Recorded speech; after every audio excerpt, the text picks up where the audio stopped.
সুপ্রিয় দর্শক মণ্ডলী, আমাদের সমাজে শকুনের মতো আরও এক শ্রেণীর বর্জ্যভোগ প্রাণী রয়েছে যার নাম ঘুষখোর প্রাণী।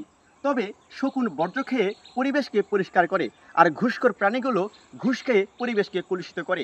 বর্তমানে বাংলাদেশে জ্বালানি তেলের সংকটে এই ক্লান্তি লগ্নে তারা ক্লান্ত না হয়ে কিছু কটিল মানুষ জটিল পদ্ধতিতে ঘুষ বাণিজ্যে লিপ্ত।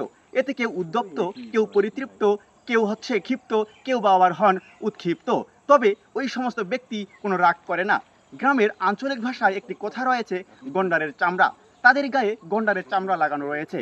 দেশ কোথায় গিয়ে মাথা নত করলো তারা সেদিকে দেখবে না, তারা সবসময় ঘুষ খেয়েই যাবে, এতে সমাজকে কুলুষিত করবে।